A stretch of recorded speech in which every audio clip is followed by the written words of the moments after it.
Guys ఇక్కడ ఈ వీడియోలో 10 సంవత్సరాల కెరీర్ గ్యాప్ ఉన్న తక్కువ కోడింగ్ ఉన్న డెల్భూమి అనే కోర్సులో తీసుకొని జాబ్ వచ్చేలాగా ప్రాసెస్ అనేది చేస్తారు. అసలు ఏంటి ప్రాసెస్, దీని గురించి నేను ఆల్రెడీ ఒక 1-2 months బ్యాక్ మాట్లాడినప్పుడు చాలా మంది కాంటాక్ట్ అయ్యారు. ఓకే, చాలా మంది కాంటాక్ట్ అయ్యారు. కానీ వెరీ ఫ్యూ, ఎందుకంటే నేను అందరినీ కూడా నేను పంపించలేదు, రెఫర్ చేయలేదు. వాళ్ళల్లో ఎలిజిబిలిటీ క్రైటీరియా చూసి, ఎలిజిబిలిటీ ఎందుకు అంటే అది కూడా నేను మనం డిస్కస్ చేసుకున్నాము.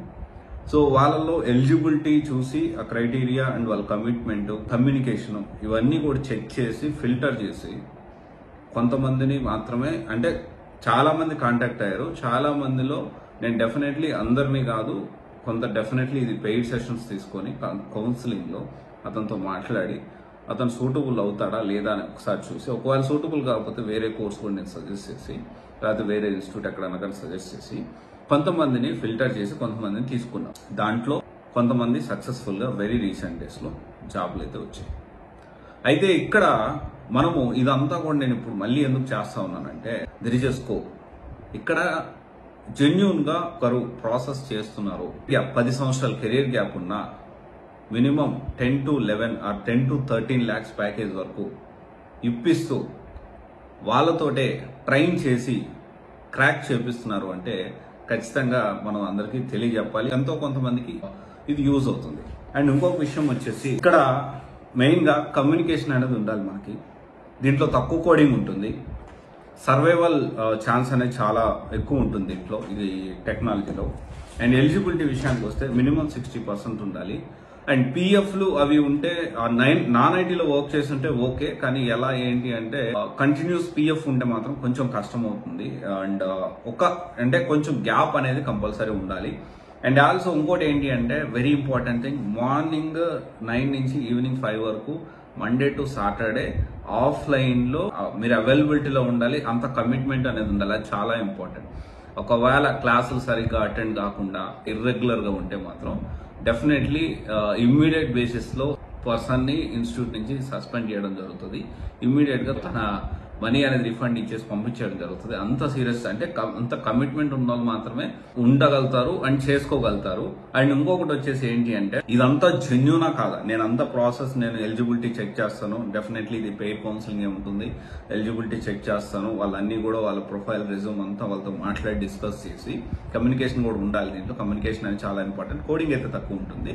ఇదంతా మాట్లాడిన తర్వాత మీరు డైరెక్ట్ గా వెళ్ళి, నేను చెప్పానని అక్కడ ఇన్స్టిట్యూట్ లో వెళ్ళి, ఆ ఇన్స్టిట్యూట్ పేరు కూడా ఎందుకు మెన్షన్ చేయట్లేదంటే, లిమిటెడ్ పీపుల్ వాళ్ళు తీసుకుంటారు, అందరినీ తీసుకోరు, చాలా లిమిటెడ్ పీపుల్ ని తీసుకుంటారు.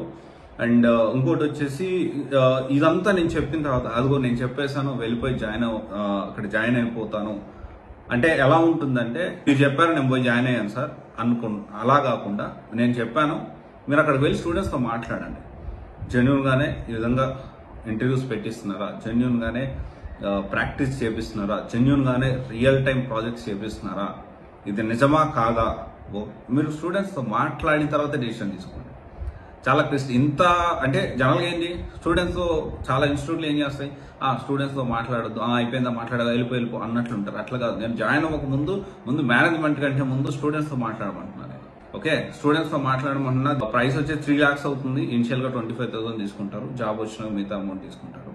చాలా క్రిస్టల్ క్లియర్ గా చెప్తా ఉన్నా, అంటే వాళ్ళు జెన్యూన్ గా వాళ్ళని ట్రైన్ చేసి ప్లేస్మెంట్ అనేది చేస్తూ ఉంటారు.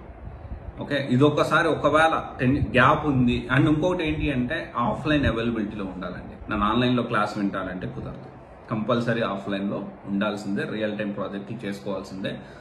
సర్వైవల్ రేట్ కూడా ఎక్కువే ఉంటుంది. అండ్ హై ప్యాకేజెస్ కూడా దాదాపు డెల్భూమిలో 50 lakhs ప్యాకేజ్ వరకు కూడా రీచ్ అవ్వచ్చు. అండ్ ఆ స్కోప్ అయితే ఉంది. ఇదైతే ఒకసారి ఆలోచించండి. ఒకవేళ ఎవరైనా ఇంట్రెస్ట్ ఉంటే you can contact me. And crystal clear గా చెప్తా ఉన్నాను, this is not for everyone. ఎవరికైతే కమిట్మెంట్ ఉండి మార్నింగ్ నుంచి ఈవినింగ్ దాకా ఉండగలుగుతాను, నేను జాబ్ వస్తే నేను చేసుకోగలుగుతాను, కష్టపడగలుగుతాను, అలాంటి వాళ్ళు మాత్రమే కాంటాక్ట్ అవ్వండి. ఇది ఒక్కసారి మీకు ఇంట్రెస్ట్ ఉంటే కాంటాక్ట్ అవ్వండి. చాలా క్రిస్టల్ గా చెప్తున్నా, కౌన్సిలింగ్ కంప్లీట్లీ ఇది పెయిడే ఉంటుంది, పెయిడ్ కౌన్సిలింగ్ ఉంటుంది, ఫ్రీ కౌన్సిలింగ్ కాదు. ఓకే, దాన్ని బట్టి మీకు ఇంట్రెస్ట్ ఉన్న వాళ్ళు మాత్రమే కాంటాక్ట్ అవ్వండి. ఇంకోటి ఏంటి అంటే నేను సెకండ్ 3 సెకండ్లు 10 సెకండ్లు 20 నిమిషాలు లేకపోతే 2 నిమిషాలు 3 నిమిషాలు కాదు. ఒక స్టూడెంట్ వచ్చాడంటే అతని డౌట్స్ 15 నిమిషాలైనా 20 నిమిషాలైనా కానీ అతనితో క్లియర్గా డిస్కషన్ చేసి మళ్ళీ కావాలంటే కూడా నేను మాట్లాడతాను.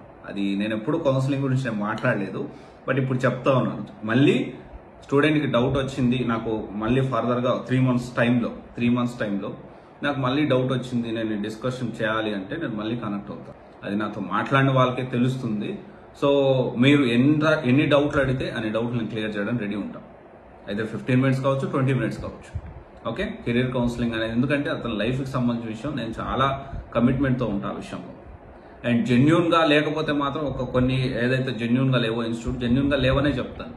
రీసెంట్ డేస్లో నాకు థ్రెటనింగ్ కాల్ కూడా వచ్చింది. నేను బ్యాక్డోర్ చేస్తున్న కంపెనీ లిస్ట్ నేను పెట్టాను. నేను వాళ్ళ నుంచి కొంత థ్రెటనింగ్ కాల్ వచ్చింది. దాని గురించి కూడా మనం డిస్కస్ చేసుకుందాం ఇంకొక వీడియోలో. అసలు వాళ్ళు ఏమంటున్నారు, ఏ విధంగా నాకు థ్రెటనింగ్ ఇచ్చారు, ఎందుకంటే నన్ను నేను కాపాడుకోవాలి, దానికైనా నాకు కొంత డబ్బులు కావాలి. And at the same time ఈ సిస్టమ్ని రన్ చేయాలి. డెఫినెట్లీ ఆలోచించండి. మనం ఏంటంటే జెన్యున్గా ఉంటే జెన్యునే. సో బ్యాక్డోర్ గురించి ఇంకా చాలా లిస్ట్ వచ్చింది, కంపెనీస్ లిస్టు. సో అసలు ప్రాసెస్ ఇప్పుడు ఎలా మారింది, ఎలా చేస్తున్నారు, ఎలా మ్యానిపులేట్ చేస్తున్నారు, దాని నుంచి మనం ఎలా దూరంగా ఉండాలి అనేది కూడా డెఫినెట్లీ మనం డిస్కస్ చేసుకుందాం ఇంకొక వీడియోలో.